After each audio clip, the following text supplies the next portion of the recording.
நம்ம வந்து national, state and financial emergency பார்த்தோம். அதில் டிஃப்ரெண்ட் சிச்சுவேஷன்ஸை பார்த்தோம். எப்பெல்லாம் வந்து ஃபினான்ஷியல் எமர்ஜென்சி வர மாதிரி இருந்தது, ஃபினான்ஷியல் எமர்ஜென்சியை யார் டிஸ்கண்டினியூ பண்ணலாம், யாரோட அப்ரூவலோட ஃபினான்ஷியல் எமர்ஜென்சி கொண்டு வரலாம், இதெல்லாம் பார்த்தோம். யூனியன் டெரிட்டரிஸ் பார்த்தோம். அதில் வந்து ஆர்டிகல் 370 நம்ம வந்து ரொம்ப டீப்பாக பார்த்தோம். அதுக்கப்புறம் ஆர்டிகல் 371ல் 371J வரைக்கும் இருக்கிற all special category states including Karnataka and Andhra Pradesh and Telangana நம்ம வந்து பார்த்தோம். அதில் நாகாலாண்டுக்கெலாம் வந்து இஷ்யூவாக நம்ம வந்து பார்த்தோம். அதனால தான் அங்கே வந்து ஸ்பெஷல் கேட்டகரி வச்சுருக்காங்க அப்படின்றது நம்ம வந்து பார்த்தோம். பார்த்துட்டு அதுக்கப்புறம் லோக்கல் செல்ஃப் கவர்மெண்ட்டுக்கு வந்தோம். அதில் பஞ்சாயத்து ராஜ் பார்த்தோம். அது urban local body, municipal corporations இதெல்லாம் பார்த்தோம்.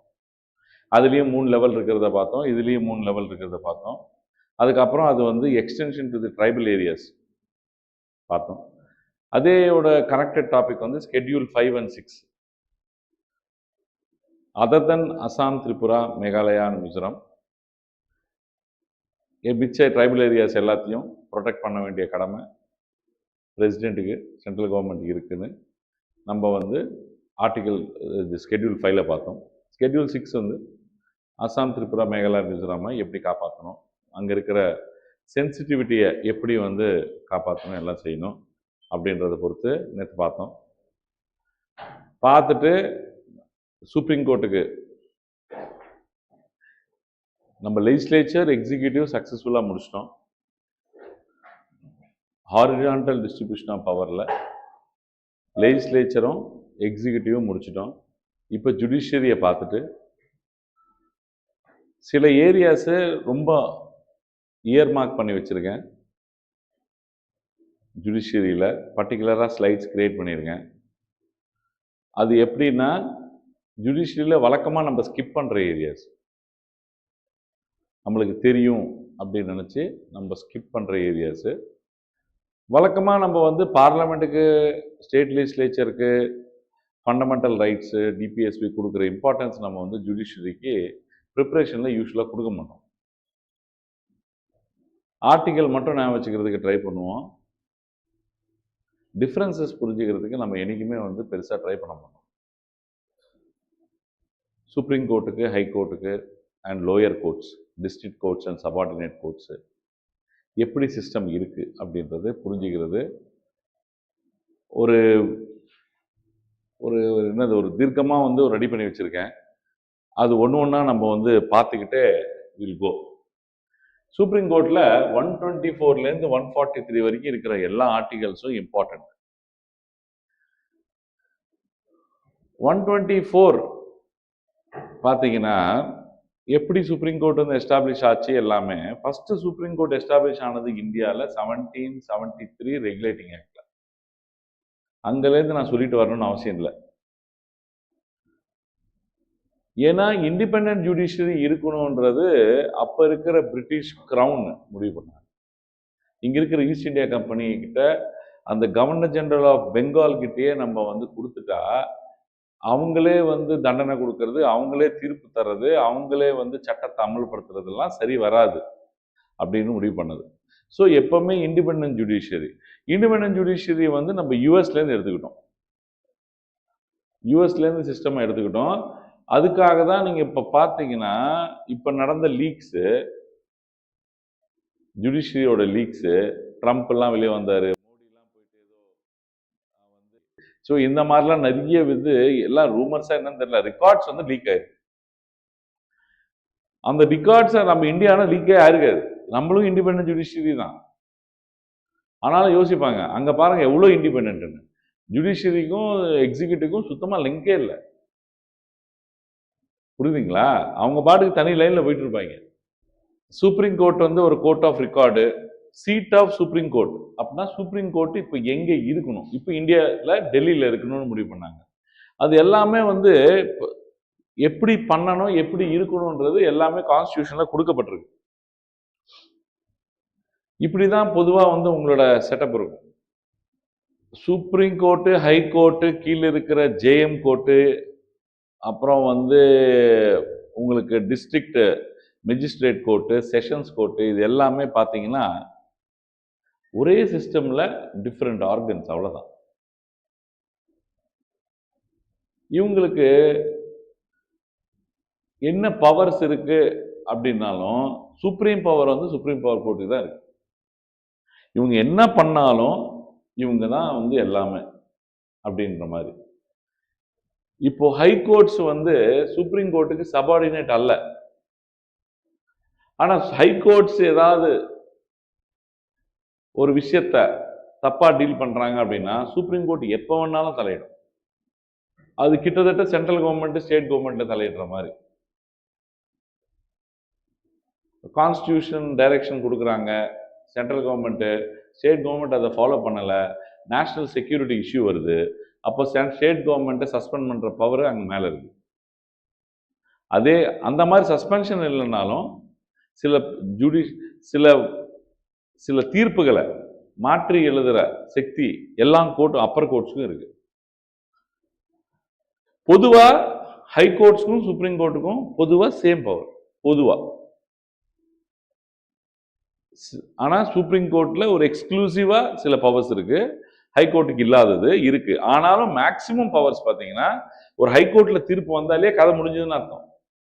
நீங்க சுப்ரீம் கோர்ட்ல போனா 99% அதே தான் இருக்கும் திரும்பி. புரியுதுங்களா? ஸோ இது சுப்ரீம் கோர்ட்டு ஒரு ஸ்டேட்டுக்கும் இல்லைன்னா 2-3 ஸ்டேட்டுக்கு, இப்போ நார்த் ஈஸ்டுக்கு எல்லா ஸ்டேட்ஸுக்கும் கோவத்தில தான் இருக்கு ஹைகோர்ட். பஞ்சாபுக்கும் ஹரியானாக்கும் சண்டிகர்ல இருக்கு ஹைகோர்ட். டெல்லிக்கு மட்டும்தான் நேற்று படித்தோம், யூனியன் டெரிட்டரிக்கு மட்டும்தான் வந்து அந்த ஒரு யூனியன் டெரிட்டரிக்கு தான் என்ன இருக்கு ஹைகோர்ட் இருக்குன்னு படித்தோம். அதுக்கப்புறம் கீழே வந்துட்டீங்கன்னா டிஸ்ட்ரிக்ட் லெவல்ல 2 கோர்ட் இருக்கும். அந்த கோர்ட்ல செஷன்ஸ் கோர்ட்னா கிரிமினல் கேசஸ் மட்டும் டீல் பண்ணுவாங்க. டிஸ்ட்ரிக்ட் கோர்ட்னா மோஸ்ட்லி உங்களுக்கு சிவில் கேசஸ்லாம் டீல் பண்ணுவாங்க. சிவில் கேசஸ்லாம் டீல் பண்ணுவாங்க. இந்த பக்கம் மெட்ரோபாலிட்டன் கோர்ட்ஸ்க்கு வந்தீங்கன்னா இது வந்து சிட்டிஸ்லயும் டவுன்ஸ்லயும் எம்எம் கோர்ட்டுன்னு வாங்குது, மெட்ரோபாலிட்டன் மேஜிஸ்ட்ரேட் கோர்ட்ஸ். அதே டிஸ்ட்ரிக்ட் கோர்ட்ல கீழே வரைக்கும் வந்தீங்கன்னா ஜேஎம் கோர்ட்டுன்னு வாங்க, அவங்க தான் லோயர் லெவல். அந்த சாதாரணமா நீங்க வந்து உங்க ஊர் பக்கம் தப்பு செஞ்சீங்கன்னா, ஒருத்தனை யாரையாவது வந்து வெட்டினீங்கன்னா ஸ்ட்ரைட்டா ஜேஎம் கோர்ட்டுக்கு தான் கொண்டு போய் ரிமாண்ட் போடுவாங்க. டைரக்டா ஹை கோர்ட்டுக்குலாம் கூட்டு போக மாட்டாங்க, செஷன்ஸ் கோர்ட்டுக்குலாம் கூட்டு போக மாட்டாங்க. கேஸ் ஃபர்ஸ்ட் ஜேஎம் கோர்ட்ல இருந்து தான் மாறி அதுக்கப்புறம் உங்களுக்கு செஷன்ஸ் கோர்ட்டுக்கு மாற்றப்படும். ஆனால் எதுவாக இருந்தாலும் ஃபர்ஸ்ட் பாயிண்ட் ஆஃப் கான்டாக்ட் வந்து ஜேஎம் கோர்ட்டு ரூரல் ஏரியாவில். அதே சிட்டி ஏரியாவில் first point of contact MM court. யாராக இருந்தாலும் மர்டரே பண்ணியிருந்தாலும் சரி, 3 மர்டரே பண்ணியிருந்தாலும் சரி, அது பாக்ஸோ கேஸாக இருந்தாலும் சரி, எதுவாக இருந்தாலும் first remand, first document, first FIR submission எல்லாமே உங்களுக்கு லோயர் கோர்ட்டில் தான் நடக்கும். அதுக்கப்புறம் அது அப்பர் கோர்ட்டுக்கு மாற்றப்படும் ட்ரையலுக்குனா ஹியரிங்கு சார்ஜ் ஷீட் போட்டு மாற்றுறது. இதுதான் வந்து ப்ரொசீஜர். இப்படி லோயர் கோர்ட்டில் 7 வருஷம் வரைக்கும் தண்டனை தரலாம். அதுக்கப்புறம் வந்துட்டு மர்டருக்கு வந்து அவங்க டெத் சென்டென்ஸ்லாம் யார் தரலாம்? டெத் சென்டென்ஸை தப்பா கொடுத்துட்டா எங்க அப்பீலுக்கு போகலாம்? அப்பீலுக்கு போகும்போது ஹைகோர்ட்லேருந்து சர்டிஃபிகேட் வேணுமா வேணாமா? இந்த மாதிரி விஷயங்கள்லாம் நம்ம உள்ள போய் பார்ப்போம். சுப்ரீம் கோர்ட்டோட செட்டப் சீஃப் ஜஸ்டிஸ் தான் வந்து இப்போதைக்கு சாங்ஷன் ஸ்ட்ரென்த் வந்து 34. எங்க சுப்ரீம் கோர்ட்ல 34ல ஒருத்தர் வந்து ஜட்ஜஸ் ஆஃப் சுப்ரீம் கோர்ட், ஒருத்தர் வந்து ஜட்ஜ் ஆஃப் தி சுப்ரீம் கோர்ட்லயே ஒருத்தர் வந்து சிஜே ஐயா முடிவு பண்ணுவாங்க. 33 பேர் அதர் ஜட்ஜஸ். பார்லிமெண்ட் எப்போ வேணாலும் பார்லிமெண்ட்டுக்கு தான் பவர் இருக்கு ஜட்ஜஸை இன்க்ரீஸ் பண்றதுக்கோ குறைக்கிறதுக்கோ. இந்த 2 பாயிண்ட்டும் பார்த்த அப்புறம் இனிமேட்டு வர பாயிண்ட் எல்லாமே இம்பார்ட்டன்ட் பாயிண்ட். இந்த 2மே பார்த்துட்டீங்க. இப்போ வர பாயிண்ட் எல்லாமே important point. Sir, chief justice of India என்ன பிரசிடென்ட் தான் அப்பாயிண்ட் பண்ணுவாரு. யாருக்கிட்டனா அதே சுப்ரீம் கோர்ட் ஜட்ஜஸ், அதே ஹை கோர்ட் ஜட்ஜஸ் எல்லாரையும் கன்சல்ட் பண்ணி, அதே மாதிரி ஜட்ஜஸ் ஆஃப் தி சுப்ரீம் கோர்ட்டையும் ஹை கோர்ட்டையும் பிரசிடென்ட் தான் அப்பாயிண்ட் பண்ணுவாரு. திரும்பி அவரை யாரை கன்சல்ட் பண்ணுவாருன்னா அப்போ சிஜேஐ சீஃப் ஜஸ்டிஸ் ஆஃப் இந்தியாவை கன்சல்ட் பண்ணுவாரு, plus chief justice of the high court தேவைப்பட்டுச்சுன்னா அந்த ஹை கோர்ட்ல அப்பாயின்ட் பண்றாருன்னா ஹை கோர்ட்ல கன்சல்ட் பண்ணுவார். இந்த கன்சல்ட்ன்ற ஒரு வார்த்தையை பயன்படுத்துறோம்ல, கன்சல்ட், கன்சல்டேஷன். இந்த கன்சல்டேஷன் பிரசிடென்ட் அந்தந்த judges of the supreme court கிட்ட கேட்டு அடுத்த ஜட்ஜை அப்பாயின்ட் பண்றதுக்காக பிரசிடென்ட் கன்சல்ட் பண்றாரு. சிஜேஐ சீஃப் ஜஸ்டிஸ் ஆஃப் இந்தியாவை கன்சல்ட் பண்றாரு, சீஃப் ஜஸ்டிஸ் ஆஃப் தமிழ்நாடுவை மெட்ராஸ் ஹைகோர்ட். ஸோ நீங்க வந்து கன்சல்ட் பண்றாரு அப்படின்னு நம்ம வந்து சொல்றோம்ல, கன்சல்ட் பண்றாரு. அந்த கன்சல்ட்ன்ற வேர்டு ஃபர்ஸ்ட் ஜட்ஜஸ் கேஸ்ல, நல்லா கேட்டுக்கோங்க, ஃபர்ஸ்ட் ஜட்ஜஸ் கேஸ்ல கன்சல்டேஷன் இஸ் நாட் பைண்டிங். இவங்க தான் நீங்க அப்பாயிண்ட் பண்ணணும் அப்படின்னு சீஃப் ஜஸ்டிஸ் ஆஃப் இந்தியா ஒரு ஜட்ஜ் ஆஃப் சுப்ரீம் கோர்ட்டுக்கு ஒரு பர்டிகுலர் ஜட்ஜ் அப்பாயிண்ட் பண்றதுக்காக நீங்க இவர் அப்பாயிண்ட் பண்ணணும் அப்படின்னு சஜஸ்ட் பண்ண அந்த கன்சல்டேஷன், பிரசிடென்ட் பண்ண கன்சல்டேஷன் பைண்டிங் இல்லை, பிரசிடென்ட் அதை ஒபே பண்ணணும் அவசியம் இல்லை அப்படின்னு ஒரு தீர்ப்பு அளிச்சிச்சு. உடனே செகண்ட் ஜட்ஜஸ் கேஸ் வருது, பைண்டிங். இவங்க சொன்னா பிரசிடென்ட் கேட்டாகணும். Consultation is no more just for name sake கேட்கறது இல்ல. ஒரு வாட்டி கேட்டாரு, அவங்க ஒரு பேரை சஜஸ்ட் பண்ணாருன்னா அப்பாயிண்ட் பண்ணி ஆகணும். செகண்ட் ஜட்ஜஸ் கேஸ் அப்படி பண்ணும்போது, நான் திரும்பி வரேன் ஃபர்ஸ்ட் டாபிக்ல இருந்து. சுப்ரீம் கோர்ட்டு ஜட்ஜ ஒருத்தரை அப்பாயிண்ட் பண்ணணும். வழக்கமா என்னன்னா சீனியர் மோஸ்ட் ஜட்ஜ் தான் அப்பாயிண்ட் பண்ணுவாங்க. சீனியர் மோஸ்ட் ஜட்ஜ் தான் அப்பாயிண்ட் பண்ணுவாங்க. ஒருத்தர் அப்பாயிண்ட் பண்ணும்போது பிரசிடென்ட்டுக்கு தான் அந்த அப்பாயிண்டிங் பவர் இருக்கு. பிரசிடென்ட் அப்பாயிண்ட் பண்ணும்போது ஒரு ஜட்ஜ் ஆஃப் தி சுப்ரீம் கோர்ட்டை யாரை கேட்பார்னா சீஃப் ஜஸ்டிஸ் ஆஃப் இந்தியாவை கேட்பார். சீஃப் ஜஸ்டிஸ் ஆஃப் இந்தியா எங்க உட்கார்ந்துருப்பாருன்னா சுப்ரீம் கோர்ட்ல உட்கார்ந்துருப்பார். சுப்ரீம் கோர்ட்ல உட்கார்ந்துருக்கிற சீஃப் ஜஸ்டிஸ் ஆஃப் இந்தியாவை பிரசிடென்ட் ஒரு வார்த்தை கேட்கிறாரு அப்படின்னா அது பேர் கன்சல்டேஷன். என்ன சொல்லுவாங்க?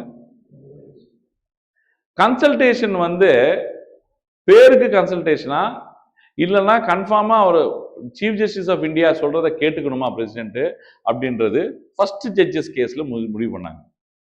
சும்மா பேருக்கு தான் கேட்கிறாரு, பிரசிடென்ட் அப்பாயின்ட் பண்றவங்க தான் பிரசிடென்ட் அப்பாயின்மெண்ட் அப்படின்ட்டாங்க. ஆனா உடனே ஜட்ஜஸோட ஈகோ சும்மாவா இருக்கும். செகண்ட் ஜட்ஜஸ் கேஸ் வருது. Second judges case. இந்த செகண்ட் ஜட்ஜஸ் கேஸ்ல என்ன சொல்றாங்க, பிரசிடென்ட் ஒரு வாட்டி சீஃப் ஜஸ்டிஸ் ஆஃப் இந்தியா கிட்ட கேட்டு கன்சல்டேஷன் பண்ணி பிரசிடென்ட் ஆஃப் இந்தியாவுக்கு சீஃப் ஜஸ்டிஸ் ஆஃப் இந்தியா ஒரு பேரை கொடுத்துட்டாரு அப்படின்னா, இவரு தான் சார் அடுத்த ஜட்ஜ் ஆஃப் சுப்ரீம் கோர்ட் அப்படின்னு பேரை கொடுத்துட்டாருன்னா பிரசிடென்ட் அதை ஃபாலோ பண்ணி தான். கன்சல்டேஷன்னா சும்மா தூத்து கன்சல்டேஷன் இல்ல, கன்சல்டேஷன் இஸ் பைண்டிங். பைண்டிங்னா என்ன? கட்டாயமாக அமல்படுத்தி ஆகணும் அப்படின்றது எந்த ஜட்ஜஸ் கேஸ்ல தராங்க? செகண்ட் ஜட்ஜஸ் கேஸ்ல தராங்க. ஆனா செகண்ட் ஜட்ஜஸ் கேஸ்ல இன்னொன்னு ஆட் பண்ணி விட்டாங்க. என்னடான்னா சீஃப் ஜஸ்டிஸ் ஆஃப் இந்தியா ஒரு சுப்ரீம் கோர்ட் ஜட்ஜை அப்பாயிண்ட் பண்றதுக்கு முன்னாடி இன்னொரு 2 சீனியர் மோஸ்ட் ஜட்ஜஸை கன்சல்ட் பண்ண. இவரு யாரு? Chief justice. சும்மா பேரு சீஃப் ஜஸ்டிஸ் சொல்லும் போது அவன சும்மாவா இருப்பான்? 2. இது தேர்ட் ஜட்ஜஸ் கேஸ்ல என்ன பண்ணிருப்பாங்க சார்? 2 ஜட்ஜ் கேஸ்னா அது மொத்தமா வந்து 2 சீனியர் மோஸ்ட் ஜட்ஜ்னா சீஃப் ஜஸ்டிஸ் வந்து சும்மா அவரே டிசிஷன் எடுத்துட்டு கொடுத்துறாரு. சீஃப் ஜஸ்டிஸோட டிசிஷன் தான்ன்ற மாதிரி தான் இருக்கு. அது 2 சீனியர் மோஸ்ட் ஜட்ஜும் அவருக்கு பிடிச்ச மாதிரி போட்டுக்கிறாரு, அவருக்கு பிடிச்ச மாதிரி நடக்குது. அது வந்து இது சரியில்லை சார் அப்படின்ற மாதிரி போது தேர்ட் ஜட்ஜஸ் கேஸ் ஒன்று வருது. என்ன ஜட்ஜஸ்? Third judges case. இதுல என்ன பண்றாங்க? 2 இல்ல சார், 4 பேர், 4 சீனியர் மோஸ்ட் ஜட்ஜஸ் கிட்ட சிஜேஐ கன்சல்ட் பண்ணி ஆகணும் பிரசிடென்ட்டுக்கு பேர் கொடுக்கறதுக்கு முன்னாடி. அந்த 4 ஜட்ஜஸும் சுப்ரீம் கோர்ட் சீனியர் மோஸ்ட் ஜட்ஜஸா இருக்கணும். அந்த 4 ஜட்ஜஸ் கிட்டையும் ஒப்பீனியன் கேட்கணும். யாரு? சீஃப் ஜஸ்டிஸ் ஆஃப் இந்தியா கேட்கணும். கேட்டுட்டு அந்த 2 ஜட்ஜு அப்போஸ் பண்ணாங்கன்னா நீங்க அந்த பேர் தர முடியாது. அந்த 4 பேர்ல 2 பேரு அந்த பேரை சஜஸ்ட் பண்ணல அப்படின்னா யார் போக முடியாது? சுப்ரீம் கோர்ட் ஜட்ஜா அப்பாயிண்ட் பண்ண முடியாது. புது சுப்ரீம் கோர்ட் ஜட்ஜா அப்பாயிண்ட் பண்ண முடியாது. இது எத்தனாவது case? Judge 3rd judges case. இந்த மூணுமே அப்பாயின்மெண்ட் ஆஃப் தி ஜட்ஜஸ்ல வரும். இது சுப்ரீம் கோர்ட்டுக்குனாலும் இதுதான் ப்ரொசீஜர், ஹைகோர்ட் ஜட்ஜுக்குனாலும் இதுதான் ப்ரொசீஜர். புரியுதுங்களா? சீஃப் ஜஸ்டிஸ் ஆஃப் ஹைகோர்ட்டுக்கு அப்பாயின்மெண்ட் பண்ணனாலும் இதுதான் ப்ரொசீஜர். இதுதான் ப்ரொசீஜர் ஜட்ஜஸ் அப்பாயின்மெண்ட்டுக்காக. இப்போதைக்கு இங்க நீங்க பாக்குறது பாத்தீங்கன்னா சீஃப் ஜஸ்டிஸ் ஆஃப் இந்தியாவை பிரசிடென்ட் தான் அப்பாயிண்ட் பண்றாரு. Judges of the supreme court, high courts எல்லாரையும் கேட்டுட்டு அப்பாயிண்ட் பண்ணுவார். யார? Chief justice of India. அதுக்கப்புறம் சீனியர் மோஸ்ட் ஜட்ஜ் தான் மோஸ்ட்லி அப்பாயிண்ட் ஆவாங்க சீஃப் ஜஸ்டிஸ் ஆஃப் இந்தியா. ஆனா அப்பப்போ அதுல சில மாற்றங்கள் பண்ணப்பட்டிருக்கு. அதுக்கப்புறம் பக்காவா செகண்ட் ஜட்ஜஸ் கேஸ்ல சீஃப் ஜஸ்டிஸ் ஆஃப் இந்தியா யாரு வரணும்னா மோஸ்ட் சீனியர் ஜட்ஜ் தான் வந்தாகணும். பிடிச்ச மாதிரிலாம் நீங்க சீஃப் ஜஸ்டிஸ் ஆஃப் இந்தியாவை அடுத்த சீனியர்லாம் போட முடியாது. அவனுக்கு 2 மாசம் தான் டைம் இருக்கு, அவருக்கு 2 மாசம் தான் டைம் இருக்கு, 3 மாசம் தான் டைம் இருக்கு, 65 வருஷம் முடியறதுக்கு அப்படின்னாலும் நீங்க அவரு தான் வந்தாகணும். யாரா? சீஃப் ஜஸ்டிஸ் ஆஃப் இந்தியாவா. Senior most judge of the supreme court தான் எப்பவுமே உங்களுக்கு சீனியர் மோஸ்ட்னா என்ன? மூத்தவர். அவருக்கு மேல யாருமே இல்லை. புரியுதுங்களா? Age wise and experience wise. புரியுதுங்களா? சோ அடுத்தது அதர் ஜட்ஜஸ் சீஃப் ஜஸ்டிஸ் அவர் பண்ணுவாங்க. ஆனா அதர் ஜட்ஜஸ் யாரோட கன்சல்டேஷன் தேவை? அந்தந்த judges of the supreme court, chief justice of இந்தியாவோட கன்சல்டேஷன் பண்ணி தான் நீங்க அதர் சுப்ரீம் கோர்ட் ஜட்ஜஸும் ஹை கோர்ட் ஜட்ஜஸும் அப்பாயிண்ட் பண்ண முடியும். அதுதான் நான் சொல்லிட்டு இருந்தேன். அதுல வரும்போது தான் இந்த 3 ஜட்ஜஸ் கேஸ். ஃபர்ஸ்ட் ஜட்ஜஸ் கேஸ்ல என்ன வருது? கன்சல்டேஷன்னா கங்கரன்ஸ் அல்ல, எந்த விதமான பைண்டிங் இல்ல, எந்த விதமான ஒப்பந்தமும் இல்ல. நீங்க ஒரு எக்ஸ்சேஞ்ச் ஆஃப் வியூஸ் அப்படின்னா என்ன அர்த்தம்? சும்மா அவங்களோட வியூ என்ன, அவங்களோட ஒப்பீனியன் என்ன அப்படின்னு நான் தெரிஞ்சுக்கிட்டேன் அப்படின்னு பிரசிடென்ட் சொல்லுவார். ஆனா அந்த ஃபர்ஸ்ட் ஜட்ஜஸ் கேஸ் அடிச்சு செகண்ட் ஜட்ஜஸ் கேஸ் தான் லேண்ட்மார்க் ஜட்ஜ்மெண்ட். எது? Second judges. கன்சல்டேஷன்னா ஒத்துக்கிற மாதிரின்னு அர்த்தம். மாத்திட்டான். கன்சல்டேஷன்னா சும்மா கேட்கறது இல்ல, சொன்னா பைண்டிங். It is binding. பைண்டிங்னா என்ன? கண்டிப்பாக CJI binding. So advice of CJI யார் மேல? பிரசிடென்ட்டுக்கு மேல பைண்டிங். சரிங்களா? சிஜேஐ எத்தனை பேரை கன்சல்ட் பண்ணணும்னு சொல்லியிருந்தாங்க ஒரு ஜட்ஜை அப்பாயிண்ட் பண்றதுக்கு? 2 சீனியர் மோஸ்ட் பீப்புள. அதை மாத்துறாங்க 3rd ஜட்ஜஸ் கேஸ்ல. இதை மாத்தி வேற ஃபார்முலா கொண்டு வராங்க. அப்போ கொலீஜியம் அப்படின்ற ஒரு சிஸ்டம் கொண்டு வராங்க. கொலீஜியம்னா நிறைய ஜட்ஜஸ் இருக்கிறது. சோ இதுக்கு முன்னாடி 2 ஜட்ஜஸ்ல, இப்ப கொலீஜியம்ல எத்தனை பேரு? 4 ஜட்ஜ். அந்த 4 ஜட்ஜ்ல 2 பேர் அட்வர்ஸ் ஒப்பீனியன் கொடுத்தா, அட்வர்ஸ்னா என்ன? எங்களுக்கு அந்த ஜட்ஜ் வேணாம், புது ஜட்ஜ் அதை அப்பாயிண்ட் பண்ண கூடாதுன்னு சொல்லிட்டா அவர் ரெக்கமெண்டேஷன் டு தி கவர்மெண்ட் அனுப்ப முடியாது. அந்த புது ஜட்ஜ் ஆஃப் தி சுப்ரீம் கோர்ட்டோ ஹை கோர்ட்டோ நீங்க அப்பாயிண்ட் பண்ண முடியாது. 4 பேர்ல 2 பேர் நோன்னு சொன்னாலே இந்த 4 பேர் யாரு? கொலீஜியம். இந்த கொலீஜியம் யாரு கீழே இருக்கு? சிஜேஐ. இந்த கொலீஜியம், இந்த கொலீஜியம் சொல்றதுதான் சிஜேஐ கேட்கணும், சிஜேஐ சொல்றதுதான் பிரசிடென்ட் கேட்கணும். கொலீஜியம் ஊத்திக்கிச்சுன்னா சிஜேஐ ஊத்திப்பார், சிஜேஐ ஊத்திக்கிட்டாருன்னா அந்த ஜட்ஜ் அப்பாயிண்ட் பண்ண முடியாது. National judicial appointments committee NJAC அப்படின்னு 99th கான்ஸ்டிடியூஷனல் அமெண்ட்மெண்ட் ஆக்ட் கொண்டு வந்தாங்க. ஒண்ணுமே விளங்கல. அது அப்படியே இது ultra vires of the constitution, unconstitutional அப்படின்னு சொல்லி ஜுடிஷியல் ரிவ்யூல அந்த சட்டத்தை அடிச்சிட்டாங்க. கொலிஜியம் சிஸ்டம் தான் கண்டினியூ ஆயிட்டு இருக்கு. அந்த என்ஜேஏசில என்ன இருந்ததுன்னா எக்ஸிகியூட்டிவ் லைக் மினிஸ்டர்ஸ் வந்து அப்பாயின்மெண்ட்ஸ் கொலிஜியம்ல இருப்பாங்க கமிட்டியில. எக்ஸிகியூட்டிவ் ஜுடிஷியல்ல இன்வால்வ் ஆகக்கூடாது அப்படின்றதுக்காக அது ultra vires of the constitution சொல்லி அடிச்சிட்டாங்க. இந்த 3 ஜட்ஜஸ் கேஸும் நான் சொன்னது எதுக்குன்னா, ஒரு judge of the supreme court, ஒரு judge of the high court, chief justice of high court, இவங்க எல்லாரையும் எப்படி அப்பாயிண்ட் பண்றாங்க, என்ன நடைமுறையில் அப்பாயிண்ட் பண்றாங்க, இது அப்படியே ஸ்டேட்மெண்ட் பேஸ்டு கொஸ்டினா வரும். இது கரெக்டா தப்பான்னு கேட்பாங்க. ஜட்ஜ் அப்பாயின்மெண்ட் கூட பஞ்சாயத்து ஈஸியா முடிஞ்சிடும். அந்த ஜட்ஜை ரிமூவல் பண்ற ஒரு ப்ரொசீஜர் இருக்கு பாருங்க, இம்பீச்மெண்ட்னு சொல்லுவோம். நம்ம 2 பேர் தான் இம்பீச்மெண்ட்ன்ற வார்த்தையை பயன்படுத்துவோம். ஒன்று ஜட்ஜை, இல்லைன்னா பிரசிடென்ட். ஏன்னா 2 பேருமே நம்ம ஹானரபிள்னு சொல்லுவோம். ஜட்ஜுக்கு மினிமம் வயசு என்னவா சார் இருக்கணும் ஜட்ஜ் ஆஃப் சுப்ரீம் கோர்ட் ஆகிறதுக்கு அப்படின்னா, மினிமம் ஏஜ் எதுவுமே இல்லை. மினிமம் ஏஜ் எதுவுமே இல்லை. ஆனால் மேக்ஸிமம் ஏஜ் பார்த்தீங்கன்னா 65. மேக்ஸிமம் பார்த்தீங்கன்னா 65. ஸோ கீழே பாருங்க, டென்யூர் ஆஃப் ஜட்ஜஸ்ல, டென்யூர் ஆஃப் ஜட்ஜஸ்ல பாருங்க, ஃபிக்ஸ்டு டென்யூர் எதுவுமே இல்லை. ஆனால் அவர் 65 வயசு வரைக்கும் இருக்கலாம். இல்லைன்னா பிரசிடென்ட்டுக்கு ரிசைன் பண்ணிட்டு வீட்டுக்கு கிளம்பிடலாம். இல்லைன்னா அவரை வந்து இம்பீச்மெண்ட் பண்ணலாம். அவரை வந்து என்ன பண்ணலாம், இம்பீச்மெண்ட் பண்ணலாம். அந்த இம்பீச்மெண்ட் ப்ரொசீஜர் தனியாக நான் வந்து எக்ஸ்பிளைன் பண்றேன். So judge of the supreme கோர்ட்டை ரிமூவ் பண்ற ப்ரொசீஜர் தான் most of the officers in the central government வந்து ஃபாலோ பண்றது. Similar to the judge of the supreme court removal procedure அப்படின்னு எழுதியிருப்பாங்க. ஜட்ஜ் ஆஃப் தி சுப்ரீம் கோர்ட்டை remove பண்ற procedure தான் ஜட்ஜ் ஆஃப் தி ஹை கோர்ட்டை ரிமூவ் பண்ற ப்ரொசீஜர். புரியுதுங்களா?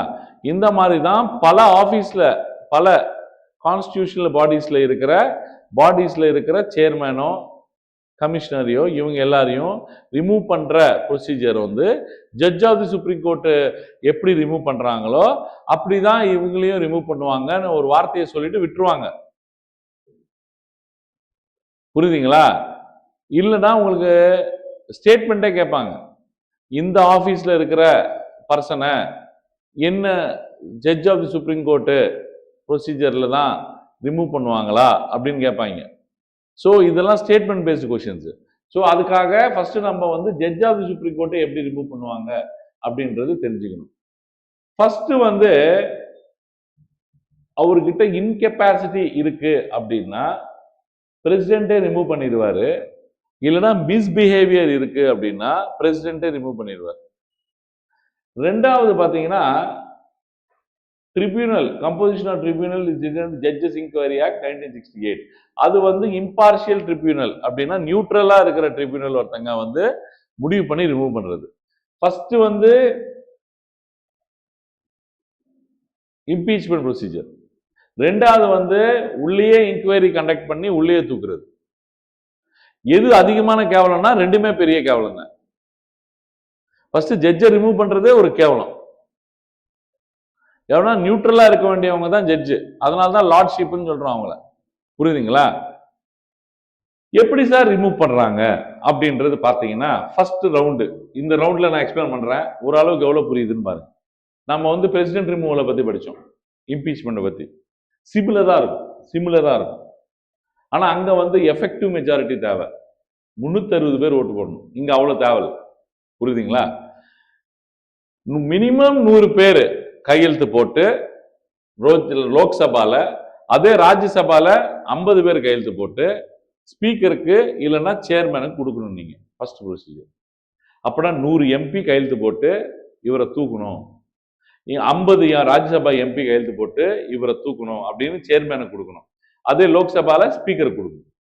கொடுத்துட்டதுக்கு அப்புறம் யாரை தூக்குறதுக்கு? ஒரு ஜட்ஜ் ஆஃப் தி ஹை கோர்ட்டோ இல்லைன்னா ஒரு சுப்ரீம் கோர்ட் ஜட்ஜோ தூக்குறதுக்கு.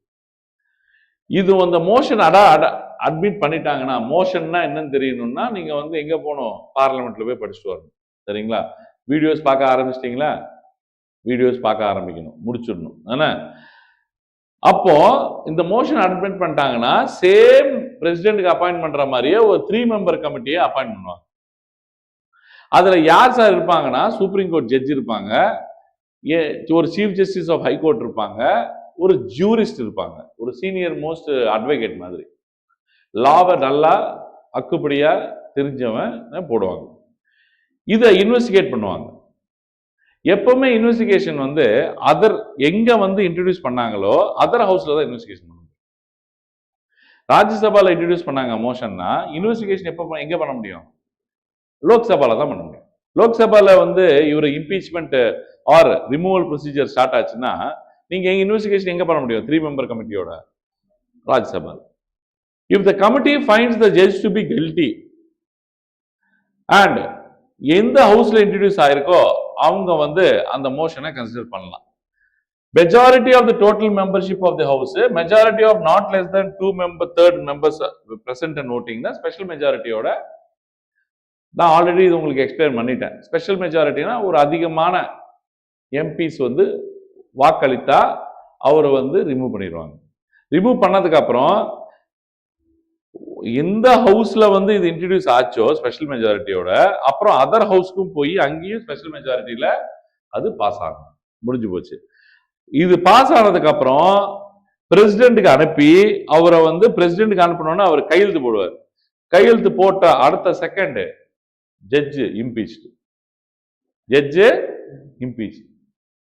இவர் ஜஸ்டிஸ் சௌமித்ரா சேன் 2011 இவர் 1980s வந்து பல லட்சம் ரூபா லஞ்சமா வாங்கியிருக்காரு அப்படின்ற ஒரு குற்றச்சாட்டுல 2011 வந்து கழுத்துக்கு சுத்திச்சு.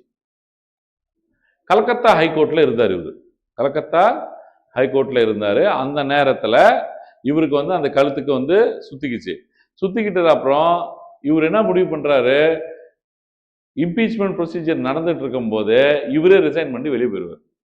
ஏன்னா ஒருத்தரை இம்பீச் பண்ணிட்டாங்க அப்படின்ற ஒரு கேவலம் இந்தியாவுக்கு எப்பவுமே சேரல.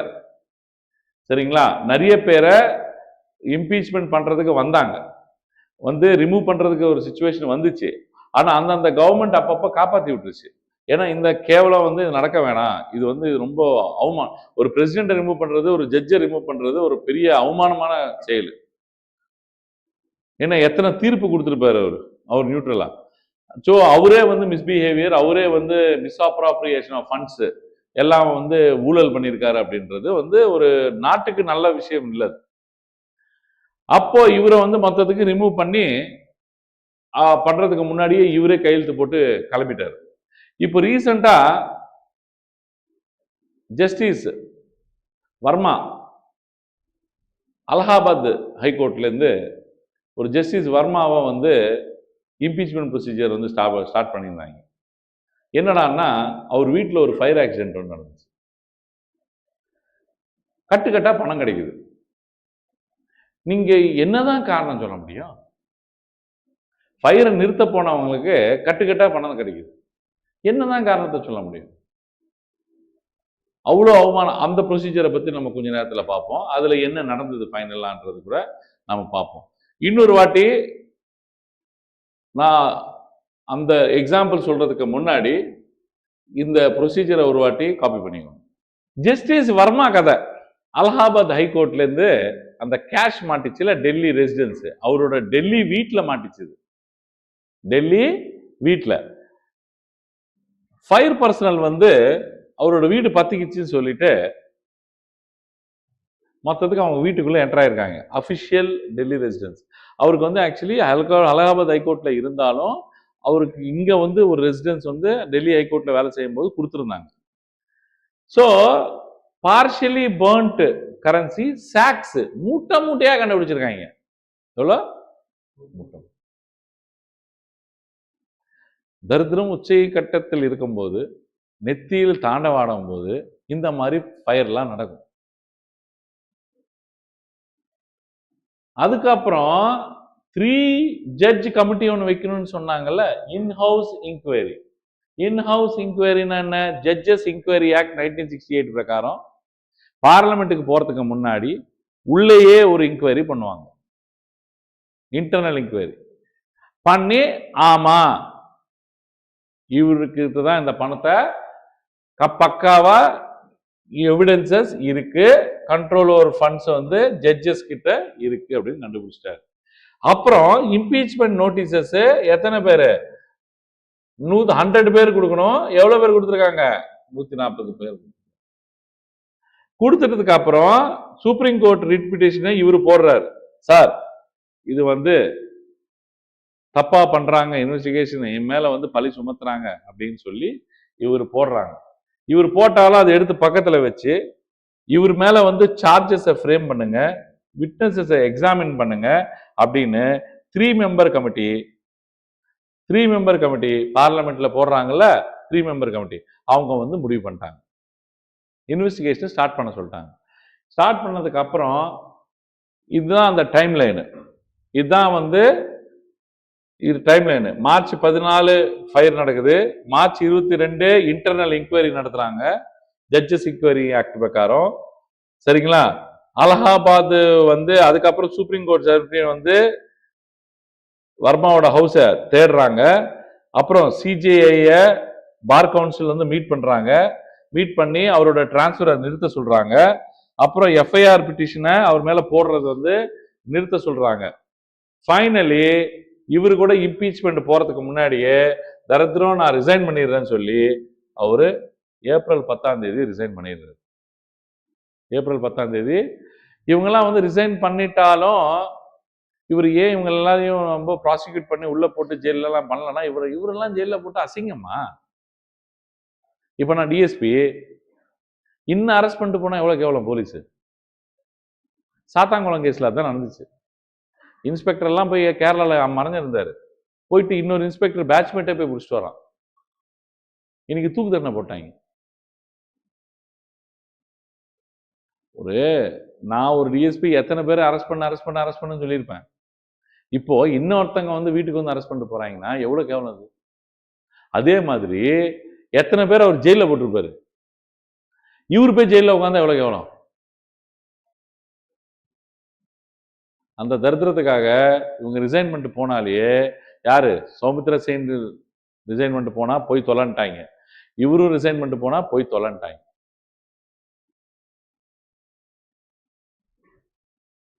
சோ உங்களுக்கு seat of the supreme court வந்து எங்க டிசைட் ஆகும்னா ஆர்டிகல் 130 டெல்லி.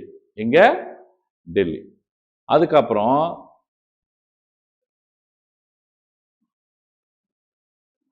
இது ஒரு பாயிண்ட் எப்பவுமே வந்து ஃபேமஸ் கொஸ்டின் யூபிஎஸ்சிலையும் டிஎன்பிசிலையும்.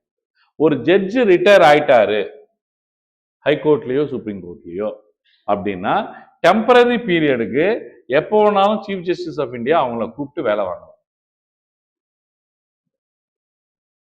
இது ஒரு எக்ஸப்ஷனல் சிச்சுவேஷன். ஒரு ஜட்ஜ் ரிட்டையர் ஆயிட்டாரு, 65 வருஷம் ஆயிடுச்சு, 65 இயர்ஸ் ஆயிடுச்சு, அவர் ரிட்டையர் ஆயிட்டாரு. ரிட்டையர் ஆன ஜட்ஜு திரும்பி கூப்பிட்டு வேலை வாங்கலாம். யாரு? Chief justice of. ஆனா பிரசிடென்டோட பர்மிஷன் கண்டிப்பாக முன்னாடியே தேவை. அந்த மாதிரி ஒரு செயலுக்கு கண்டிப்பாக தேவை. சரிங்களா?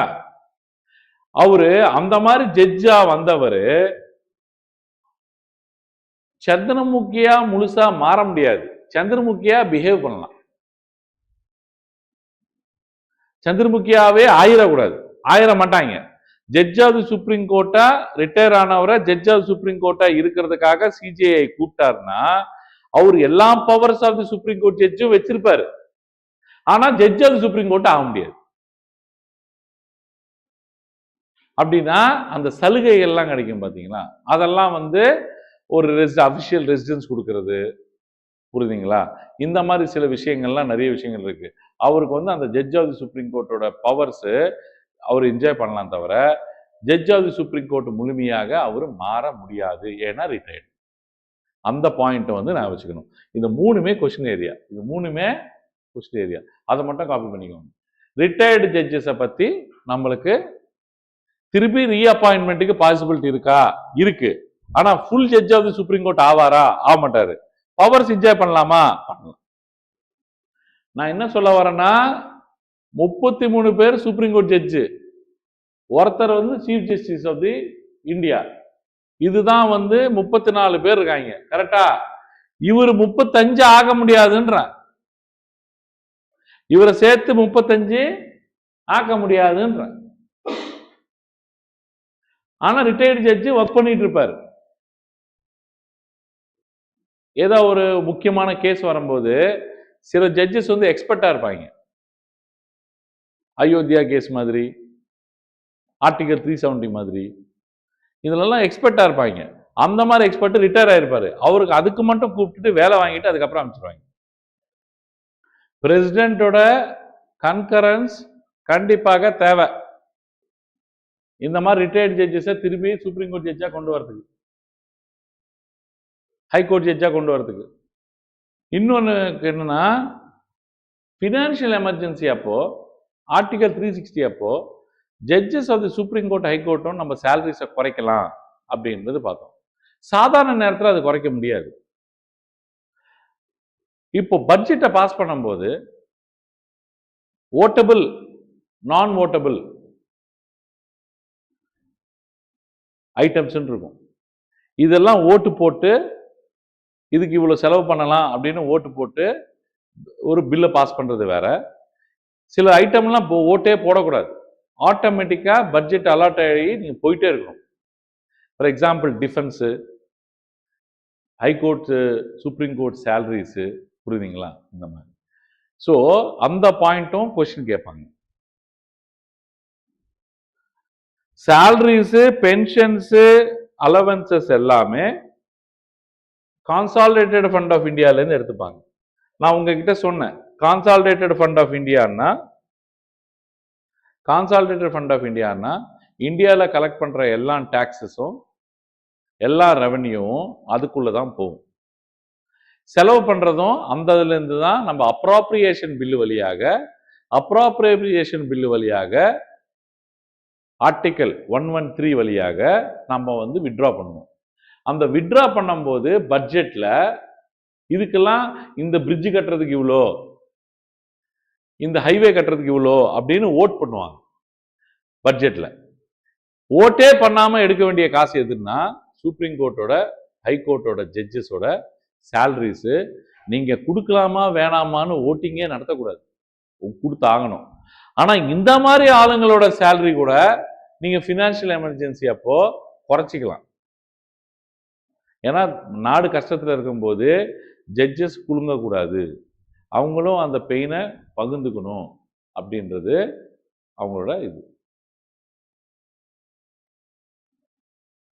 ஸோ இது மட்டும் கண்டிப்பாக நிறைய கொஸ்டின் பேப்பர்ஸ்ல வந்திருக்கிற கொஸ்டின். ஓட்டிங் பண்ண முடியாது, பட்ஜெட் அலோகேஷன்ல ஓட்டிங் பண்ண முடியாது. சார் எப்படி சார் சுப்ரீம் கோர்ட் ஜட்ஜஸோட மேட்டர்லையும் ஜட்ஜஸ்லையும் இண்டிபெண்டன்ஸ் இருக்கு, இண்டிபெண்டன்ட் ஜுடிஷியரி எப்படி சார் சொல்றீங்க அப்படின்னு கேட்டீங்கன்னா, ஜுடிஷியரியே அவங்களே அப்பாயிண்ட் பண்ணிக்கிறாங்க கொலிஜியம் வழியாக. அப்பனா இண்டிபெண்ட், அவங்க யார் மேலேயும் டிபெண்ட் இல்லை. எக்ஸிக்யூட்டிவோ நீங்க லெஜிஸ்லேச்சரோ அவங்களோட அப்பாயின்மெண்ட்டை டிசைட் பண்ணல. யார் அப்பாயின்மெண்ட், யாரு அப்பாயின்ட் பண்றது? பிரசிடென்ட், எக்ஸிக்யூட்டிவ் தான். ஆனா யார் சொன்னா கேட்டு ஆகணும்? சீஃப் ஜஸ்டிஸ் ஆஃப் இந்தியா சொன்னா கேட்டு ஆகணும், கொலிஜியம் சொன்னா கேட்டு ஆகணும். யாரு? பிரசிடென்ட். பிரசிடென்ட் ஏன் சார் வாழணும்ன்றீங்க? அவன் பிரைம் மினிஸ்டர் சொன்னாலும் கேட்டாகணும்ன்றீங்க, நீங்க சீஃப் ஜஸ்டிஸ் ஆஃப் இந்தியா சொன்னாலும் கேட்டாகணும்ன்றீங்க. சும்மா கையெழுத்து போடுறதுக்கா சார் அந்த மனுஷன் அப்படின்னா? ஆமா, அப்படிதான் போயிட்டு இருக்கு. அடுத்தது பாத்தீங்கன்னா கண்டக்ட் ஆஃப் தி ஜட்ஜஸ். அவங்க வந்து இந்த மாதிரி ஒரு தீர்ப்பை கொடுத்தாங்க, அந்த மாதிரி ஒரு தீர்ப்பு கொடுத்தாங்கன்னு உட்காந்து அதை கிரிட்டிசைஸே வெளியே பண்ணக்கூடாது. ஏன்னா கடவுள் இல்லையா? கடவுள் ஒரு வாட்டி ஆசீர்வதிச்சாருன்னா அது ஆசீர்வாதம் தான். என்னடா ஆசீர்வாதம் பண்ணாரு அப்படின்னு கேட்டீங்கன்னா கடவுள் உங்களை தண்டிச்சிருவாரு. அந்த மாதிரி கண்டக்ட் ஆஃப் தி ஹைகோர்ட் ஜட்ஜஸோ சுப்ரீம் கோர்ட் ஜட்ஜஸோ அவங்களோட பிஹேவியரையோ நீங்க வெளியே டிஸ்கஸ் பண்ண முடியாது. ஆனா சௌமித்ரா சேந்தும் ஜஸ்டிஸ் வர்மாதும் இதுக்கு முன்னாடி ஜஸ்டிஸ் தினகரனும் ஜஸ்டிஸ் ராமசாமி இந்த மாதிரி நிறைய பேர் இருந்தாங்க. இந்த மாதிரி இம்பீச்மெண்ட் ப்ரொசீடிங் ஸ்டார்டிங் ஆனவங்க இம்பீச்மெண்ட் நடக்கும் போது டிஸ்கஸ் பண்ணலாம் அவங்களோட கண்டக்டை. இம்பீச்மெண்ட் ப்ரொசீஜர் நடக்கும் போதோ ஜட்ஜஸ் இன்கொயரி ஆக்ட் பிரகாரம் இன்கொயரி பண்ணும் போதோ நீங்க அவங்களோட பிஹேவியரையோ கண்டக்டையோ டிஸ்கஸ் பண்ணலாம். ஆனா சாதாரண நேரத்தில் அவங்களோட அயோத்தியா ஜட்ஜ்மெண்ட் கொடுத்தாங்கம்மா 5 ஜட்ஜு, என்ன ஒரு கேடுகட்ட ஜட்ஜ்மெண்ட்னு யாரும் சொல்லிடக்கூடாது. அது கண்டெம்ட் ஆஃப் தி கோர்ட்டா இருக்கும். யூஸ்வலா நான் சொல்லுவேன், ஜட்ஜஸ் வாயிலேருந்து, கமிஷனரோட வாயிலேருந்து, சீஃப் செக்ரட்டரி வாயிலேருந்து, டிஸ்ட்ரிக்ட் கலெக்டர் வாயிலேருந்து, டிஸ்ட்ரிக்ட் எஸ்பி வாயிலேருந்து, இதெல்லாம் மோஸ்ட் குரூஷியல் போஸ்ட். சின்ன சின்ன போஸ்டா இருந்தாலும் சில போஸ்ட்லாம் சின்னது, சில போஸ்ட் பெருசு. டிஜிபி வாயிலேருந்து நீங்க போகும்போது கவனமா பேசணும். அவங்க வாயிலேருந்து வர்றது ஆர்டர். அது கோபத்துல வந்தாலும் சரி, வெறுப்புல வந்தாலும் சரி, சந்தோஷத்துல வந்தாலும் சரி, ஏதோ ஒண்ணு, ஏதோ ஒரு மூட்ல இருந்து தற்செயலா வந்தாலும் சரி, வாயிலேருந்து வந்தாலேயே ஆர்டர். ரொம்ப கவனமா இருக்கணும் அந்த ஆபீசஸ்க்கு போகும்போது. இங்க ஆளுங்கிட்ட சொல்லுவேன், சார் நான் கமிஷனரை போய் கேட்க போறேன் சார் அப்படின்வான். எஸ்ஐ இப்படிலாம் என்ன குடும்பப்படுத்துறாங்க சார், நான் போய் கேட்க போறேன் சார், நான் ஓஆர் ஏறி கேட்க போறேன் சார் அப்படின்வான். ஓஆர்னா கிரீவன்ஸ் ஏறுவாங்க, ஏறி கேட்க போறேன் சார். கேளுரா, என்ன வேணா பேசு, அவர் பேசும்போது மட்டும் கிராஸ் டாக் பண்ணிடுறாரு. அவர் என்ன சொல்றாரோ கேட்டுவா. நீ ஏதோ ஒன்று சொல்ல போய் அவர் தப்பா புரிஞ்சுக்கிட்டு வேற ஏதாவது மூட்ல இருந்தாருன்னா, இப்ப நீ வந்து குழிக்குள்ளதான் இருக்க, கிணறுல போய் விழுந்துருவ பார்த்துக்கோன்னு. ஏன்னா எப்பவுமே அவங்க வாயிலேருந்து வர்றது எல்லாமே ஜட்ஜ்மெண்ட்ஸ். அதுக்கு தான் அந்த போஸ்டிங்ஸுக்கு அவ்வளோ மரியாதை. High court judge, supreme court judge, JM court judges, commissioners, DGPs, chief secretaries, இவங்க எல்லாருமே ஹோம் செக்ரட்டரிஸு, இவங்கெல்லாம் போய் பார்க்கும்போது எதுக்கும் பாடி ஸ்டிஃபாக இருக்கிறதோட கொஞ்சம் குனிஞ்சிருக்கிறதே பெட்ரு. தீர்ப்பு மாறிடும், வாயில வர்றது தான் தீர்ப்பு. பெயில் கொடுக்கணும்னு முடிவு பண்ணிட்டாருன்னா பெயில் கொடுத்தாச்சு, அவ்வளோதான். எதிராளு சார் அநியாயம் சார், இது எனக்கு இவ்வளோ காசை ஏமாத்திட்டான் சார், அவனுக்கு பெயில் எப்படி சார் கொடுப்பீங்க நீங்க கேட்டானா காது கூட கேட்காது அவருக்கு. அவர் கொடுக்கணும்னு நினைச்சா கொடுத்துட்டாரு. அவர் கொடுக்க கூடாதுன்னு முடிவு பண்ணாருன்னா, சார் இது நான் அநியாயமா ஃபிக்ஸ் பண்ணிட்டாங்க சார், எனக்கு எதுவுமே தெரியாது சார் அப்படின்னு சொன்னாலும் தர முடியாதுன்னா தராது. ஜட்ஜஸை விட்டுருங்க, ஆனா மிச்சம் எல்லா போஸ்டிங்ஸும் நான் சொன்னேன்ல, ஜட்ஜஸை விட்டு எல்லா போஸ்டிங்ஸுக்கும் நீங்க போறதுக்கு வாய்ப்பு. எவ்வளவு உழைக்கிறீங்கன்னு பொறுத்து உங்களோட டிசிஷனுக்கு வேல்யூ இருக்கும். உங்க குடும்பத்துல உங்ககிட்ட கன்சல்ட் பண்ண ஆரம்பிப்பாங்க. நீங்க டிசிஷன்ஸ் இப்போ வரைக்கும் நீங்க ஒரு டிசிஷன் சொல்லியிருப்பீங்க, அது ஒரு வாட்டி ஏத்துக்குப்பாங்க, ஒரு வாட்டி ஏத்துக்க மாட்டாங்க. அப்ப அப்படி இல்லை, 100 டிசிஷன் எடுத்தீங்கன்னா 100 டிசிஷனும் ஓ சூப்பர்னு வாங்க. ஏன்னா நீங்க உங்களோட ஸ்தானம் அந்த ஸ்தானம். சார் சுப்ரீம் கோர்ட்டோட எக்ஸ்க்ளூசிவ் ஜூரிஸ்டிக்ஷன் எது? Exclusive original jurisdiction. Exclusive original jurisdiction அப்படின்னா இது ஹை கோர்ட்லயும் டிஸ்கஸ் பண்ண முடியாது, இது லோயர் கோர்ட்ஸ்லயும் டிஸ்கஸ் பண்ண முடியாது, இது ஓன்லி மேட்டர்ஸ் சுப்ரீம் கோர்ட்ல தான் இது எழுப்ப முடியும். எதுவா இருக்கும்? குடங்கிட்ட சட்டம் தான். குடத்துக்கிட்ட வந்து தண்ணி வண்டி வந்தா எல்லாமே விட்ரோ வாட்டர் வண்டி, குடத்துக்கிட்ட போய் சண்டை போடுவாங்கல்ல, அந்த மாதிரி தண்ணி சண்டை வந்தா 262 இன்டர் ரிவர் வாட்டர் டிஸ்பியூட்ஸ் 2 ஸ்டேட்டுக்கு வந்தா நீ வந்து சுப்ரீம் கோர்ட்டுக்கு போகலாம். ஆனா அதுக்கு என்ன பண்ணிட்டாங்க, ட்ரிபியூனல் வழியா தான் நீங்க சால்வ் பண்ணிக்கணும்னு சொல்லிட்டாங்க. சரிங்களா?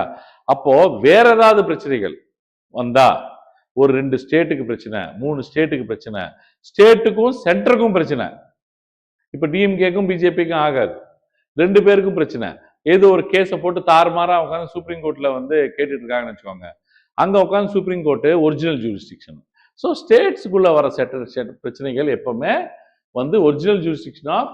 ஏன்னா நீங்க ஹைகோர்ட்டுக்கு போக முடியாது, ஏன்னா கர்நாடகாவுக்கும் தமிழ்நாடுக்கும் பிரச்சனை, நீ எப்படி கர்நாடகா ஹைகோர்ட்ல அதை எப்படி டீல் பண்ணுவ, மட்ராஸ் ஹைகோர்ட்ல எப்படி டீல் பண்ணுவ? 2 பேருக்கும் பிரச்சனை எங்க போயானோம்? நாட்டாம கிட்ட தான் போயானோம். அவர் எங்க இருக்காரு?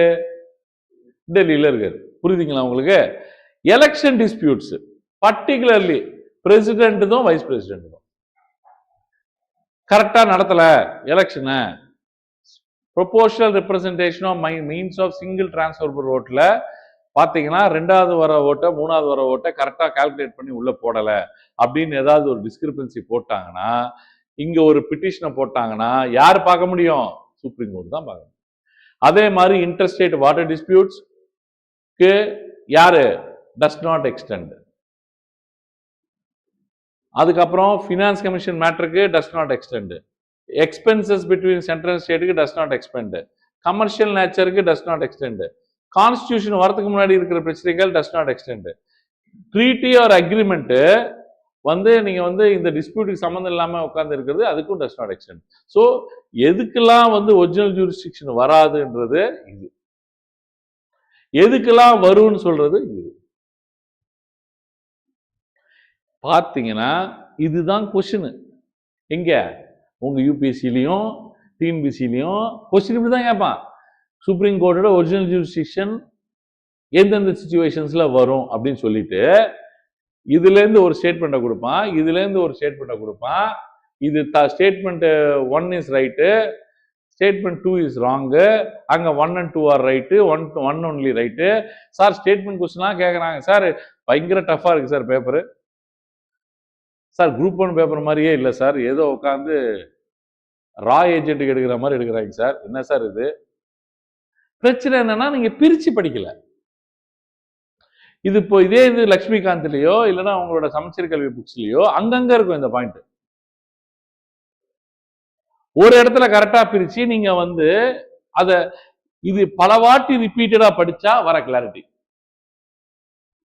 பலவாட்டி ரிப்பீட்டடா படிச்சா வர கிளாரிட்டி. எங்க வந்து ஒரிஜினல் ஜூரிஸ்டிக்ஷன் அப்ளை ஆக ஃபேமஸ் கொஸ்டின் இதுதான். இந்த கொஸ்டின் இல்லாத பேப்பர் இருக்காது. சுப்ரீம் கோர்ட்டோட எக்ஸ்க்ளூசிவ் ஒரிஜினல் ஜூரிஸ்டிக்ஷன் எது அப்படின்னா 2 ஸ்டேட்டுக்கு சண்டை, சென்டருக்கும் ஸ்டேட்டுக்கும் சண்டை, எலெக்ஷன் டிஸ்பியூட்ஸ் வருது. எதுக்கு? வைஸ் பிரசிடென்ட்டுக்கும் பிரசிடென்ட். உடனே நீங்க வந்து சுப்ரீம் கோர்ட்டுக்கு தான் போய் ஆகணும். தண்ணி சண்டை வந்தா இன்டர் ஸ்டேட்ஸ் வாட்டர் ட்ரிபியூனலுக்கு போய் ஆகணும். இந்த சண்டை வந்தா நீங்க வந்து அங்கேயே அந்த கோர்ட்லயே பாத்துக்கலாம், இல்லைன்னா ட்ரிபியூனல் தான். அதுக்கும் நீங்க பாத்தீங்களா, இதுவும் வந்து adjustment of expenses, commercial nature எல்லாமே ட்ரிபியூனல்ஸ். மேக்சிமம் பாத்தீங்கன்னா இதெல்லாம் ட்ரிபியூனல்ஸ். ட்ரிபியூனல்ஸ் நான் இன்னும் உங்களுக்கு எடுக்கல. Central administrative tribunal and state administrative tribunal, joint administrative tribunal, article 323A 323B நான் இன்னும் எடுக்கல. சரிங்களா? இப்போ இதெல்லாமே அப்ளிகேஷன் வராது, இது எல்லாமே அப்ளிகேஷனுக்கு வரும். டக்குன்னு காப்பி பண்ணுங்க. நான் திரும்பி சொல்றேன், நான் சுப்ரீம் கோர்ட்ல இருக்கேன். சுப்ரீம் கோர்ட்டோட நம்ம டைரக்டா சுப்ரீம் கோர்ட்டுக்கு போகக்கூடிய மேட்டர் எதுன்னு கேட்டா மேல இருக்க 2 ஸ்டேட்டுக்கு நடுவுல ஒரு பிரச்சனை இருக்கு, யூனியன் ஸ்டேட்ஸ்க்கு நடுவுல ஒரு பிரச்சனை இருக்கு. ஆனா அது வந்து பினான்ஸ் கமிஷன் சம்பந்தப்பட்டது, அது கமர்ஷியல் நேச்சர், பிசினஸுக்கு சம்பந்தப்பட்டது. நான் எங்க போக முடியாது? சுப்ரீம் கோர்ட்டுக்கு போக முடியாது, அது ட்ரிபியூனலுக்கு தான் போக முடியும். புரியுதுங்களா உங்களுக்கு? அதுதான் நான் கீழே எழுதியிருக்கேன், டஸ் நாட் எக்ஸ்டெண்ட் டு அப்படின்னு. இந்த 4 மேட்டரும் அப்பீலேட் ஜூரிஸ்டிக்ஷன்ல வரும். சார் ஹைகோர்ட்ல வர எல்லா மேட்டரும் நான் வந்து மேல கொண்டு போயிடலாமா சார் அப்படின்னு கேட்பாங்க. அப்படி கொண்டு போக முடியாது, அப்படி கொண்டு போக முடியாது. ஹைகோர்ட் வந்து சர்டிபிகேஷன் கொடுக்கணும், சர்டிபிகேட் கொடுக்கணும். இது ஒரு கான்ஸ்டிடியூஷனல் மேட்டர், இது கான்ஸ்டிடியூஷனல் இன்டர்பிரிட்டேஷன் மேட்டர், இது கான்ஸ்டிடியூஷனுக்கு சம்பந்தப்பட்ட ஒரு விஷயம். இந்த விஷயத்த வந்து நீங்க அப்பீலுக்கு வேணும்னா நீங்க வந்து இதுல நாங்க இந்த மாதிரி தீர்ப்பு கொடுத்துட்டோம், ஆனா இதுக்கு மேல உங்களுக்கு ஏதாவது அப்பீலுக்கு போகணும்னா நீங்க வந்து சுப்ரீம் கோர்ட்டுக்கு போய்க்கலாம் அப்படின்னு யார் சர்டிபிகேட் கொடுக்கணும்? ஹைகோர்ட் கொடுக்கணும். இந்த அப்பீல் சர்டிபிகேட் இல்லாம நீ ஹைகோர்ட் சுப்ரீம் கோர்ட்டுக்கு போனா ஒத்துக்க மாட்டாங்க. யாரு? Supreme court. சார் ஹைகோர்ட்ல ஒரு கான்ஸ்டிடியூஷன்ல ஒரு மேட்டரை வந்து முடிவு பண்ணிட்டாங்க, இந்த ஆர்டிக்கல் எடுக்கிறோம், இந்த ஆர்டிக்கல் இந்த மாதிரி புரிய வைக்கிறோம், அந்த மாதிரி ஏதோ சொல்லிட்டாங்க. சொல்லிட்டு உடனே நீங்க பாத்தீங்கன்னா சுப்ரீம் கோர்ட்டுக்கு அப்பீலுக்கு போலாமான்னா டக்குன்னு போக முடியாது. ஹைகோர்ட் கிட்ட சர்டிபிகேட் வச்சுக்கிட்டு தான் போக முடியும். எதை பத்தி? கான்ஸ்டிடியூஷன்ல இருக்கிற ஏதோ ஒரு அர்த்தத்தை பத்தி, ஒரு விளக்கத்தை பத்தி ஹைகோர்ட் ஒன்று சொல்லுது. ஐயோ உனக்கு என்னையா தெரியும், நான் சுப்ரீம் கோர்ட்டுக்கு போறேயான்னு டக்குன்னு போக முடியாது. அந்த அட்வொகேட்டு டக்குன்னு சுப்ரீம் கோர்ட்டுக்கு போக முடியாது. கான்ஸ்டியூட்ல ஒரு விளக்கம் கொடுத்துருக்காங்க கான்ஸ்டியூஷன்ல, அந்த விளக்கம் கரெக்ட் இல்லை அப்படின்னு அந்த அட்வொகேட் ஃபீல் பண்றாரு. ஹைகோர்ட் ஒரு விளக்கம் கொடுத்துருக்கு, அந்த இன்டர்பிரிட்டேஷன் கொடுத்துருக்கு, அந்த விளக்கம் வந்து நாட் அட் ஆல் ரைட் அப்படின்னு அட்வொகேட் ஃபீல் பண்றான். உடனே சுப்ரீம் கோர்ட்டு அப்பீலுக்கு போகணும்னு நினைக்கிறான். ஆனா யார்கிட்ட சர்டிபிகேட் வாங்கியிருக்கணும்? ஹைகோர்ட் கிட்ட. Fit for appeal. என்னது? ஃபிட் ஃபார் அப்பீல், இது வந்து அப்பீலுக்கு போறதுக்கான தகுதி பெற்றுள்ளது அப்படின்றது வந்து அவங்க கிட்ட சர்டிஃபிகேட் வாங்கி தான் நீங்க எங்க போக முடியும். இது கான்ஸ்டிடியூஷனுக்கு. சிவில் மேட்டர்ஸுக்கும் சேம் சர்டிஃபிகேட் வாங்கியிருக்கணும். அதே மாதிரி கிரிமினல் மேட்டர்ஸ்க்கு வரும்போது கொஞ்சம் விவகாரம் இருக்கு, லைட்டா விவகாரம் இருக்கு. ஒண்ணு இங்க பாருங்க, சர்டிபிகேட் வாங்கியிருக்கணும். இதுலயும் இதுதான் இங்க பாத்தீங்க, சர்டிபிகேட் வாங்கியிருக்கணும். ஆனா மேல இருக்கிற 2 பாயிண்ட்டும் கொஞ்சம் வித்தியாசம். ஏன்னா கிரிமினல் மேட்டர்ல லைஃப் அண்ட் டெத் பிரச்சனை, சிவிலோ இதுவோன்னா லைஃபுக்கு எந்த பிரச்சனையும் இல்லை, ப்ராப்பர்ட்டி கான்ஸ்டிடியூஷனுக்கு தான் பிரச்சனை. ஆனா இங்க வந்து பாத்தீங்கன்னா ஒரு தனி மனிதன் வந்து பாதிக்கப்படுவோம் கிரிமினல் மேட்டர்ஸ்ல. அதனால வந்து கொஞ்சம் பார்த்து வந்து ரொம்ப சுதாரிச்சு தான் இந்த இடத்துல வந்து நீங்க அப்பீலுக்கு போறதுக்கு நிறைய சான்சஸ் இருக்கு. புரியுதுங்களா? சர்டிபிகேட் தான் கொடுத்துட்டாங்கன்னா நீங்க சர்டிபிகேட் தூக்கிக்கிட்டு, சார் எனக்கு தூக்கு தண்டனை போட்டாங்க சார், சர்டிபிகேட்டும் கொடுத்துருக்காங்க சார், சுப்ரீம் கோர்ட்டு போகலான்னு, நான் சுப்ரீம் கோர்ட்ல போய் வாதாடுறேன் சார், எனக்கு தூக்கு தண்டனை போட்டாங்க சார், சர்டிபிகேட் வச்சிருக்கேன் சார் அப்படின்னா சுப்ரீம் கோர்ட் வந்து வாதாட சொல்லிடுவான். இன்னொரு சிச்சுவேஷன் வாங்க, இது கேர்ஃபுல்லா பாருங்க. இந்த ரெண்டு பாயிண்ட்டும் ரொம்ப இம்பார்ட்டன்ட். அண்ட் கொஸ்டின் ஏரியா ஒரு appeal high court if High Court has on appeal reversed an order of acquittal of an accused person and sentenced him to death. Lower கோர்ட்ல 7 வருஷம் போட்டிருக்காங்க, டிஸ்ட்ரிக்ட் கோர்ட் செஷன்ஸ் கோர்ட்ல ஒரு மர்டர் கேஸ்க்கு. சும்மா சொல்றேன். அது ஹைகோர்ட்டுக்கு வந்தா அந்த 7 வருஷத்தை திருப்பி, இல்லைன்னா அங்க விடுதலை கொடுத்துட்டாங்க எங்க லோயர் கோர்ட்ல, இல்லைன்னா 7 வருஷம் போட்டாங்க. அது ரெண்டுத்தையும் தூக்கி போட்டு ஹைகோர்ட்டுக்கு அப்பீலுக்கு வந்திருக்காங்க. எங்க இருந்து? லோயர் கோர்ட்ல இருந்து. இந்த லோயர் கோர்ட்ல இருந்து செஷன்ஸ் கோர்ட் டிஸ்ட்ரிக்ட் கோர்ட்ல இருந்து அப்பீலுக்கு வந்திருக்காங்க. மொத்தமா அங்க விடுதலை கொடுத்ததை விட்டுட்டு இங்க தூக்கு போட்டாங்க. எங்க? ஹைகோர்ட்ல. உடனே நீங்க அதை எடுத்துக்கிட்டு எங்க போலாம்? Supreme court. சர்டிபிகேட் எதிர்பார்க்க தேவை. ஐயா சாமி, கீழே கோர்ட்ல என்ன விடுதலை பண்ணிட்டாங்க, மேல கோர்ட்ல என்ன தூக்கு போட்டாங்க, நீ தான் எனக்கு வந்து நியாயத்தை கொடுக்கணும்னு எங்க போறீங்க? புரிஞ்சுது? கிளாரிட்டி இருக்கு. ரெண்டாவது விஷயம், இது எல்லாமே நீங்க டிஸ்ட்ரிக்ட் எஸ்பியா கூட உங்களுக்கு நாலேஜ் இருக்கணும்.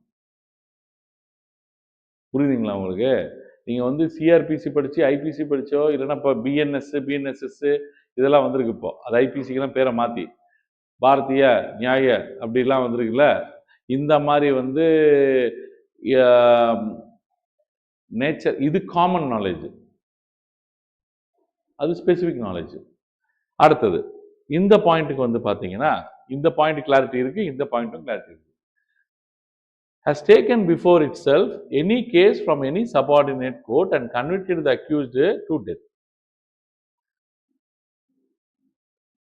இது எங்க நடக்கும்னா ப்ரொஹிபிஷன் மேண்டமஸ்ல நடக்கும். ரிட்டு, ஒருத்தங்க ரிட்டு போடுறாங்க, சார் லோயர் கோர்ட்ல தப்பா வந்து நடக்குது, அவர் கரெக்டா அந்த கேஸை நடத்தல, தப்பா நடந்துகிட்டு இருக்கு அப்படின்னா ஹைகோர்ட்டு உடனே அதுக்கு வந்து ஸ்டாப் பண்ண சொல்லி ப்ரொசீடிங்ஸை, அந்த ப்ரொசீடிங்ஸை ஹைகோர்ட்டுக்கு டிரான்ஸ்ஃபர் பண்ணி அதுக்கு டெத் சென்டென்ஸ் கொடுத்துச்சுன்னா நீங்க அப்பீலுக்கு உடனே எங்க போலாம்? அப்பனா ஒழுங்கா பார்க்க வேண்டிய ஹைகோர்ட்டே ஒழுங்கா பார்க்காம ரெண்டுத்துக்கும் வந்து கீழே இருக்கிற கொடுத்த தீர்ப்பை மாத்தி டெத் சென்டென்ஸ் கொடுத்துருக்கு, கீழே நடத்துற கேஸை நிறுத்தி டெத் சென்டென்ஸ் கொடுத்துருக்கு. அப்பனா ஹைகோர்ட் கரெக்டா செயல்பட்டு இருக்கா இல்லையான்ற டவுட் சுப்ரீம் கோர்ட்டுக்கு வரும்போது நீங்க ஃபிட் சர்டிபிகேட் ஹைகோர்ட்டு கிட்டே கேட்டா எப்படி கொடுப்பான்? கொடுக்க மாட்டான். அதனால ஃபிட் சர்டிபிகேட்டே இல்லாம நீங்க எங்க போலாம்? மூணாவது வேற ஏதாவது கேஸுக்கு ஃபிட். லாஸ்ட்ல ஒரு பாயிண்ட் சொல்லியிருப்பேன் பாருங்க, parliament later enlarged jurisdiction included the life imprisonment or of 10 years as well as and not just sentence of death. அப்பனா 10 வருஷத்துக்கு மேல போட்டாலேயே நீங்க வந்து அப்பீலுக்கு டைரக்டா போயிடலாம். இங்க என்ன சொன்ன, டெத் சொன்னேன். இங்க என்ன சொன்ன, டெத் சொன்னேன். டெத் இல்லாம என்ன, டெத் இல்லாம எதுக்கு போனா 10 வருஷத்துக்கு மேல தண்டனை போட்டாலேயே நீங்க ஆட்டோமேட்டிக்கா எங்க போயிடலாம். ஸோ பார்லிமெண்ட்ல வந்து இந்த ஜூரிஸ்டிக்ஷனை இன்க்ரீஸ் பண்ணியிருக்காங்க. பார்லிமெண்ட்டுக்கு அந்த பவர் இருக்கு. டெத் சென்டென்ஸுக்கு மட்டும் இல்ல, கீழ்கோர்ட்ல டிஸ்ட்ரிக்ட் கோர்ட்ல அவனுக்கு விடுதலை அளிச்சிட்டாங்க. ஆனா ஹைகோர்ட்ல 10 வருஷத்துக்கு மேல தண்டனை கொடுத்துட்டாங்க. அதுக்கு கூட நீங்க எங்க போலாம், சுப்ரீம் கோர்ட்டுக்கு போலாம். ஹைகோர்ட் கிட்ட சர்டிபிகேட் கேட்டா என்ன தரமாட்டான், தர தேவையில்ல, போயிட்டே இருக்க வேண்டியதுதான். இது முடிஞ்சது. இது என்னன்னா, இதுதான் சுப்ரீம் கோர்ட்டை ஸ்பெஷல் ஆக்குது. ஸ்பெஷல் லீவ் பிட்டிஷன் வாங்க, எஸ்எல்பின்னு வாங்க. ஒரு எஸ்எல்பி வந்து 1 வருஷம் 2 வருஷம் ஆகும் ஒரு எஸ்எல்பி உள்ள போறதுக்கு, சுப்ரீம் கோர்ட்ல அக்செப்ட் பண்றதுக்கு. ஸ்பெஷல் லீவ் பிட்டிஷன்னா என்னன்னா, இந்தியாவில் என்ன மேட்டர் ஆனாலும் இருக்கலாம். இந்தியாவில் எந்த பிரச்சனையா இருந்தாலும் பிரச்சனை இல்லை. ஸ்டேட் பிரச்சனை, தனி பிரச்சனை, கம்பெனி பிரச்சனை, இல்லைன்னா வந்து ஒரு கொலை பிரச்சனை, இல்லைன்னா 2 கம்யூனிட்டி பிரச்சனை, 2 ரிலிஜன் பிரச்சனை, என்ன வேணா இருக்கலாம். அதுக்காக நீ ஒரு பிட்டிஷனை போடுற சுப்ரீம் கோர்ட்ல, அவன் வந்து வானத்துக்கு கீழே இருக்கிற எந்த மேட்டரா இருந்தாலும் அக்செப்ட் பண்ணக்கூடிய ஜூரிஸ்டிக்ஷன் அது. So very white power and very wide power and may be related to any matter, related to anything. ஆனா அக்செப்ட் பண்ண மாட்டாங்க. ரொம்ப ஸ்பெஷலா வந்தா மட்டும்தான். ஒரு எஸ்எல்பி அக்செப்ட் பண்ணிட்டாங்கன்னா அந்த லாயருக்கு கிட்டத்தட்ட 50 லட்சம், 1 கோடி, 2 கோடி எல்லாம் தருவாங்க. ஒரு எக்ஸ்எல்பிய சுப்ரீம் கோர்ட்ல அக்செப்ட் பண்ண வச்சதுக்கு, விசாரணைக்கு அவ்வளோ இருக்கும் சுப்ரீம் கோர்ட்ல வெயிட்டேஜ். ஸோ ஸ்பெஷல் லீவ்னா ஒரு anything under the sun can be taken. ஆனா கொஞ்சம் கேர்ஃபுல்லா இருக்க வேண்டியது என்னன்னா, the Supreme Court has discretion to grant special leave to appeal from a judgment or order of any non-military Indian court or tribunal. கண்டிப்பா marshal லா சம்பந்தப்பட்டு இருக்கக்கூடாது. எது, ஆர்ம்டு ஃபோர்ஸஸ்க்கு தனியா மார்ஷல் லா இருக்கும், கோர்ட் மார்ஷல் பண்ணுவாங்க.